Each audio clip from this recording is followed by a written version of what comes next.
Porque conmigo se encuentra el ex ministro de Seguridad y ex canciller, José Raúl Mulino. Varios temas en el tintero. Pues antes de abordar el tema de Ricardo Martinelli, yo creo que es importante. Fuiste canciller, fuiste ministro de Seguridad.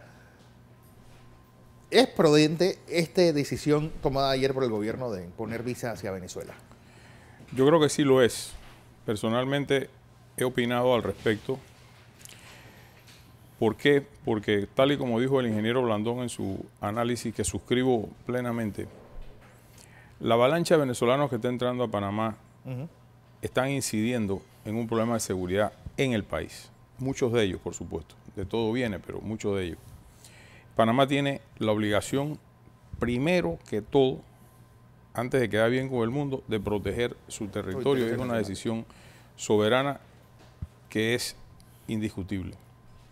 El cómo se aplica, yo lo hubiera hecho de otra manera. Yo cierro la frontera inmediatamente, porque lo vamos a permitir es un mes, a lo mejor, que se va a incrementar la migración para tenerlos del lado de acá. Y después vamos a tener un flujo migratorio que regularizar, porque ese venezolano ya no puede regresar a Venezuela, lo más seguro, si salió huyendo del país. El otro aspecto que a mí me preocupa es lo del proceso de visa que acabo de escuchar una funcionaria del Servicio de Migración. Y más me preocupa la inversión que se hizo en las visas electrónicas que están desechadas y descartadas. Solo varios millones de dólares. Ni eso ya, ni eso. O sea, varios millones de dólares que quedaron en proceso de implementación. Y sé que lo mismo ha pasado con todos los temas de tecnología de seguridad. Están archivados. Y les recuerdo a todos que eso es lesión patrimonial. Yo no creo, y no podemos comparar Dominicana, Cuba y Surinam con Venezuela. Si uno ve las reacciones que han existido de ayer para acá, desde el más alto nivel político en Venezuela, yo no creo que Venezuela va a cooperar ni con el Consejo de Seguridad ni con el Consulado de Panamá. Pero es una decisión que mucho es que Venezuela en cualquier momento rompa relaciones con Panamá y mande a todo ese poco de funcionarios para nuestro país. Creo que el presidente Varela ha improvisado nuevamente en un tema que es fundamental. Yo creo que hay que poner visa. Igual comparto el tema de Colombia. Creo que tenemos que poner una visa controlada en Colombia por lo que puede pasar post-conflicto. Lo vengo diciendo y lo he escrito en mis columnas semanales. Pero no de esta manera improvisada como ha sido lo de ayer. Parece que Varela salió de la reunión con el vicepresidente Pence a implementar una orden. Y si no hubiera ido a Washington, todavía estuviera apoyando a Maduro. Entonces, es esa forma errática de conducirse la que hace que nada le salga bien, sinceramente. Así que yo creo que la visa es prudente, yo creo que es lo aconsejable por un periodo mientras se normalice. Venezuela está, para los efectos prácticos, en una guerra civil no declarada. Exacto. Eso es lo que es Venezuela hoy día. No es vecino nuestro, pero está cerca nuestro y tiene una relación ya, una realidad existente. Dicen que de más de 60.000 venezolanos en Panamá, eso es una cantidad enorme de personas que no nos podemos desvincular de ella y que tienen una relación, un puente de comunicación con sus familiares que quedaron en Venezuela. Pero a diferencia de todo, pues nosotros en medio de todo el conflicto colombiano, jamás impusimos visa. Y yo creo que con Venezuela también pesan unas relaciones históricas y unas relaciones de hermandad de los dos países, que en este momento, cuando Venezuela necesita de Panamá, es cuando Panamá, en vez de tirarle un saludía, le tira un yunque. Sí, por ejemplo, Chile acaba de implementar algo que ellos han llamado visas humanitarias, y se ven muchos venezolanos de los que estaban aquí se están yendo hacia Chile. Es decir, no podemos buscar una situación intermedia que no sea cercar al pueblo venezolano para que ellos se maten ahí dentro y no puedan salir. Si hay una persona que valora y reconoce el apoyo, porque lo viví, de Venezuela y sobre todo del expresidente Carlos Andrés Pérez, soy yo. Yo sigo la política venezolana. Tengo grandes amigos en la oposición venezolana en este momento, en puestos o en conducciones políticas importantes en los distintos partidos de Venezuela. No es lo mismo el apoyo de Carlos Andrés Pérez a la causa panameña, tanto en los tratados como después contra Noriega, que lo que está sucediendo hoy día. Maduro se ha convertido, no hoy, desde Chávez viene siendo un problema de conflicto. Pero lo que no puede ser es que, y es lo que yo decía iniciando el programa, es que nosotros hayamos estado de besitos de lengua con Venezuela hasta hace 2 semanas y de Bueno, repente nos hayamos convertido en esas son las contradicciones del gobierno que solamente el presidente o la canciller deben responder. El golpe de timón fue de 180 grados, ¿no? Sí, sí, totalmente, pero de 2 ser, semanas de ser para acá. amiguitos y estaba pidiéndole que venga el Papa y que se persigne y que rece igual que él ante el Papa y que el Papa medie, a quedar convertido en un radical opositor al régimen de Maduro que hasta hace poquito apoyaba 100%. Venezuela es un problema de seguridad continental, yo comparto eso, en no pocas ocasiones. En no pocas ocasiones Pero la también relación... lo fue Colombia. No, ¿O pero lo es en Colombia? contextos distintos, en contextos distintos. Venezuela auspiciaba, abría sus puertas, por ejemplo, a Irán. En información de inteligencia se manejaba, y lo digo hoy porque ya me da lo mismo, el aspecto de los vuelos directos de Teherán a Caracas. Era una preocupación para países como Estados Unidos, para países como Colombia, para países como Israel. Era la una relación con preocupación. Hezbollah y con... Exactamente. Esa gente se tomaban el trabajo de que fueran muchos de ellos hispanoparlantes y Venezuela los documentaba con pasaportes falsos, con nombres falsos, identidades falsas y lo ponían a circular por la región. Yo hablé esto con Estados Unidos me lo hablaba, decir, pero necesitamos evidencias. Nunca las dieron, igual con Israel, nunca las dieron. Pero de que era un problema, no solamente en ese aspecto de seguridad, sino en narcotráfico. Venezuela abastece a través de la otra frontera, no la de Colombia, a Europa en cocaína, en las mismas proporciones de las que entran a los Estados Unidos, porque la producción en ese tiempo, el mercado era más o menos equiparable, 350, 400 toneladas métricas. O sea que Venezuela es una amenaza desde el punto de vista de terrorismo, sí lo es, desde el punto de vista de personal extraño de distintos países del mundo, pululando por ahí con identidades a lo mejor sobrepuestas a sus reales nacionalidades. Y en el tema del narcotráfico sí lo es. Venezuela hay que tomarlo y analizarlo desde una perspectiva de mucha seguridad, de mucha coherencia, no de improvisación. Lo mismo con Colombia. El posconflicto de Colombia va a traer migración, porque es mentira que el 100% de la FARC se va a volver angelito. Pero digo, es que nosotros, y a mí lo que siempre me ha llamado la atención es que en América Latina estamos acostumbrados a caer 2 veces en el mismo hueco. Sí, las maras y todo el problema de las pandillas, sobre todo en el sur de Estados Unidos, en Los Ángeles, fue el peaje que tuvo que pagar el mundo por la desmovilización de las guerrillas en El Salvador y Guatemala. Es decir, ahora estamos desmovilizando gente que tiene más tiempo, está mejor armada y cuyo componente ideológico dejó de existir en Colombia. Es decir, ¿por qué Venezuela sí y Colombia no? Venezuela no tiene 60 años de estar en una guerra civil. Colombia sí. Colombia ha pasado por lo menos que yo recuerdo en este momento, las Autodefensas Unidas, que son grupos paramilitares, la FARC y el ELN, que está todavía activo. Y fuera de los narcos. Y fuera de los narcos, que son otro ejército paralelo que financia a los otros 3, porque los 3 están involucrados en narcos. Entonces, esa realidad, por lo menos hasta hace unos años, no la tenía Venezuela. No la tenía, es una realidad. Venezuela era un país que exportaba democracia, siempre lo he dicho. Sí.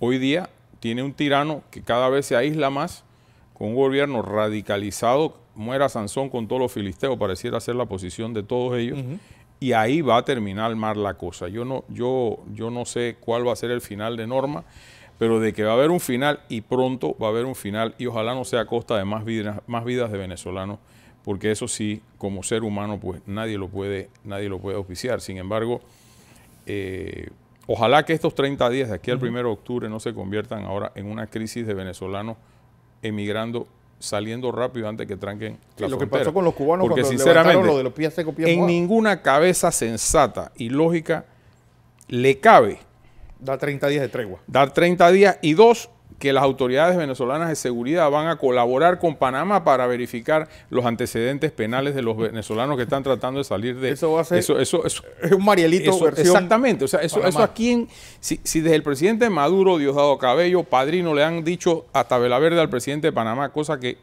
es costumbre en ellos, insultar a mandatarios que no opinen o no estén de acuerdo con ellos, eso no presagia ningún tipo de cooperación con las autoridades panameñas en Venezuela a manera de estar verificando si el chamo tal o la chama tal va a venir y si tiene o no tiene antecedentes penales. No van a cooperar con Panamá, eso lo puedo escribir en este momento. No van a cooperar, porque ya no hay relación.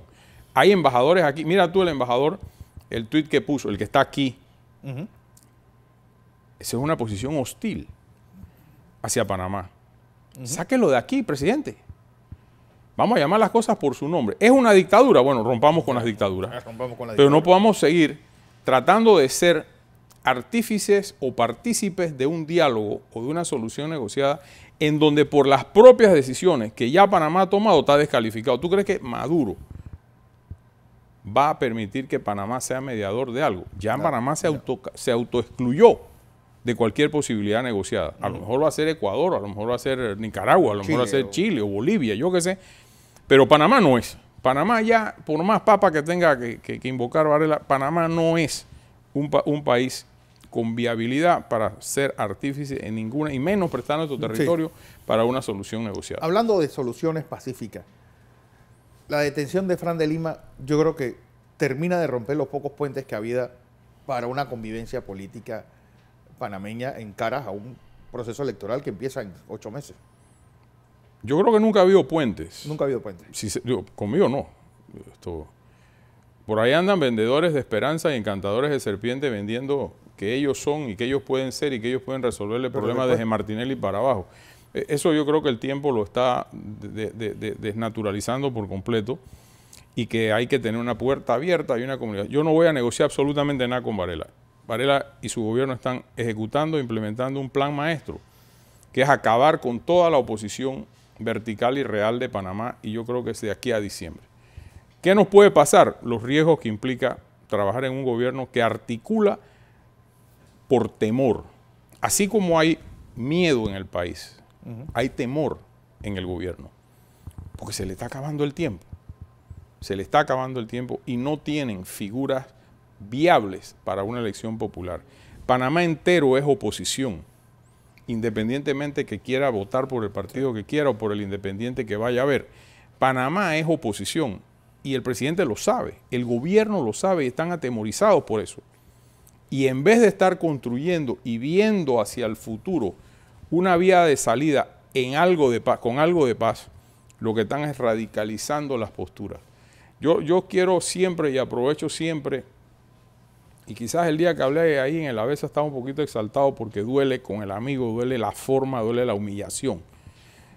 Si a todo el mundo lo trataran igual, menos mal, pero en este país el Ministerio Público trabaja para aprisionar contra la pared a cambio democrático y a todos los que somos miembros o fuimos miembros del gobierno de Ricardo Martinelli. Esa es la realidad, no vengan con más cuentos ni más eufemismos.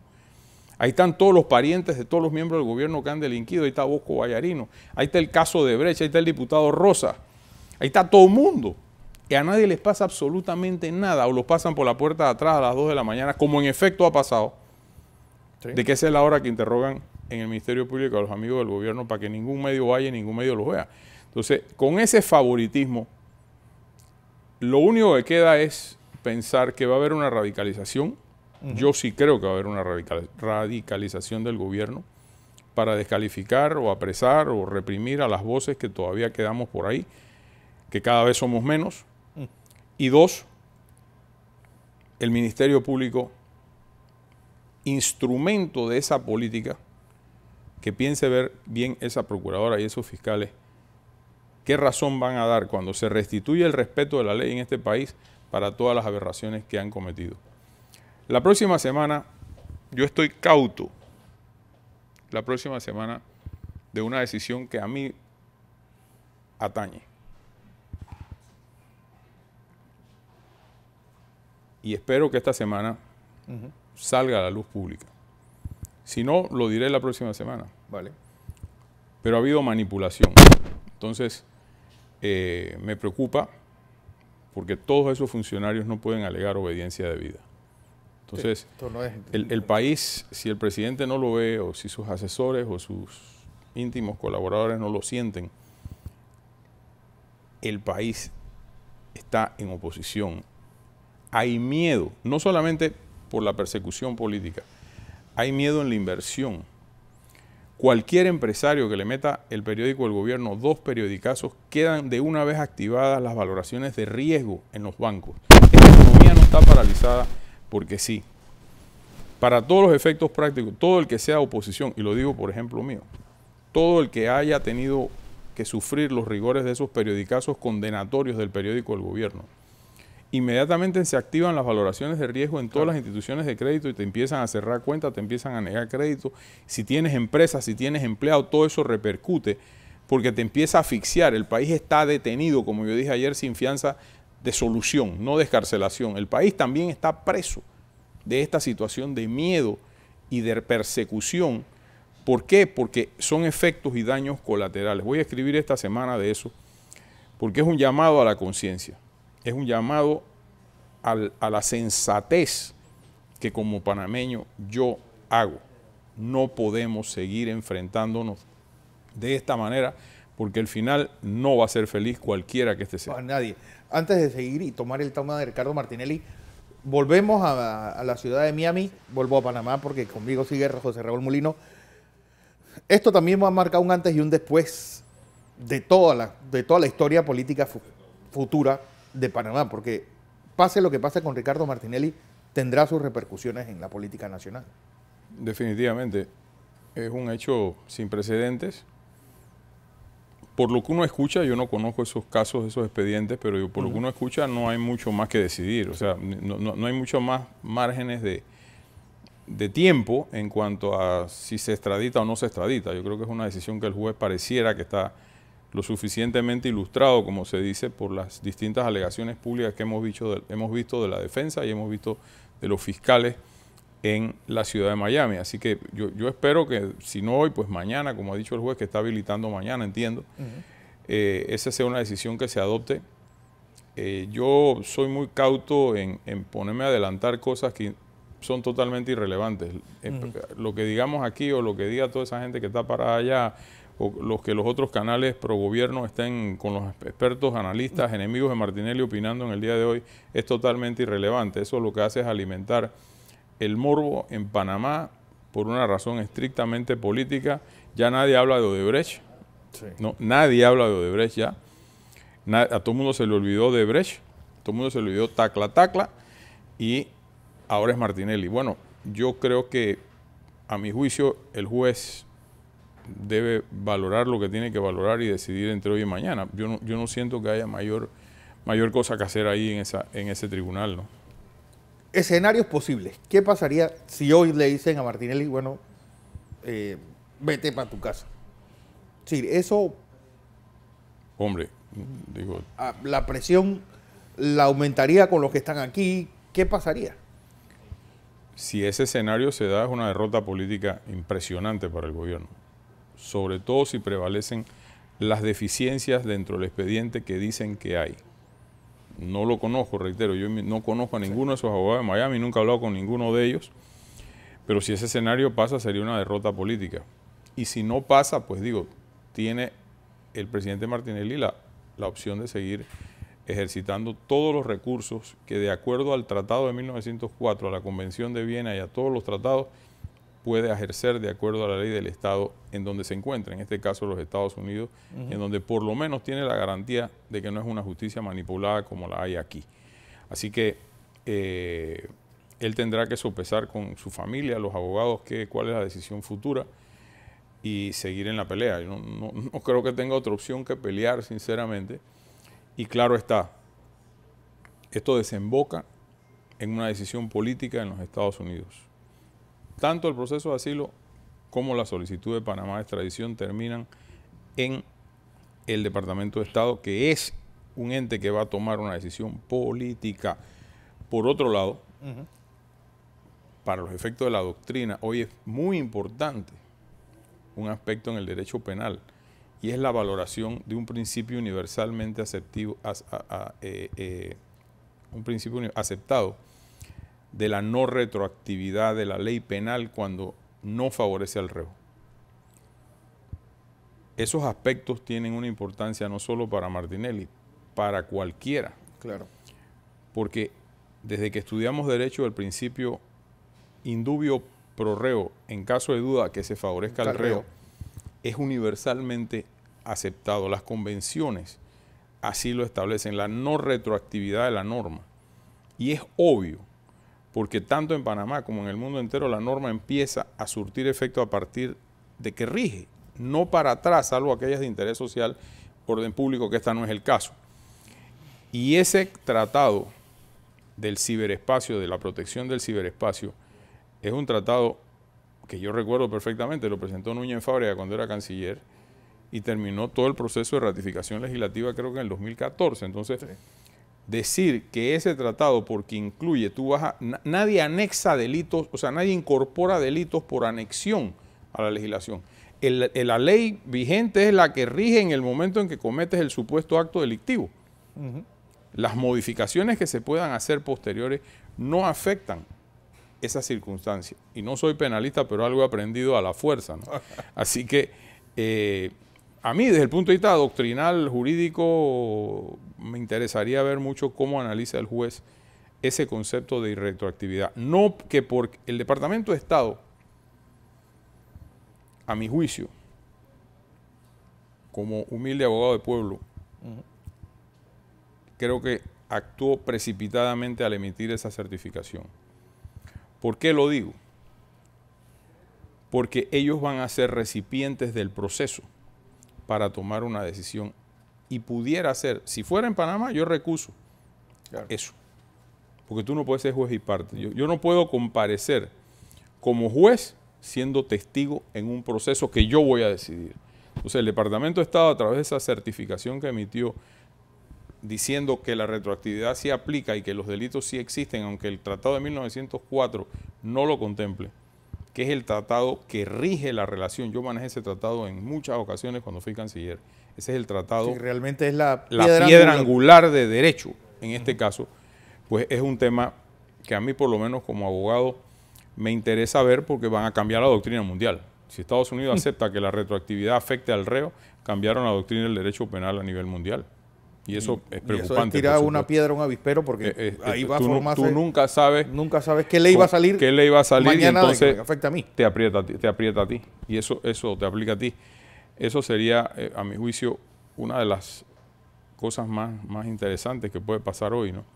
Y le deseo al presidente Martinelli pues toda la suerte y fortaleza en una situación tan difícil. Hablando de la retroactividad de la ley, hay un proyecto presentado por la sociedad civil de la no prescripción de los delitos de corrupción. ¿Eso tendrá cabida en la Asamblea o eso están jugando para la grada? Escuchaba ayer al legislador Santana hablar del tema y eso es como mentar la soga en la casa del ahorcado, ¿no? Yo no tengo ninguna posición, no conozco el proyecto, no tengo ninguna posición, pero la imprescriptibilidad, si bien existe en otros países, siempre ha sido muy valorada en términos de delitos de lesa humanidad. Aquí el magistrado, en su momento César Pereira Burgo, en una ponencia respecto a uno de estos de los crímenes de la dictadura que invocaron la prescripción del delito, manifestó, y así fue avalado por la Corte, que en materia de lesa humanidad o crímenes de esta naturaleza no prescribe la norma. No sé si esa jurisprudencia está todavía vigente, pero lo cierto es que hay que esperar para ver. Hay que esperar para ver. No quiero anticipar ningún criterio. Me gustaría ver el proyecto para poder tener la mejor valoración, pero en esa asamblea, sí. Por amor a Dios, no van a darse ese tiro en la cabeza. Bueno, José Raúl Mulino, ministro Gracias. de Seguridad, con nosotros.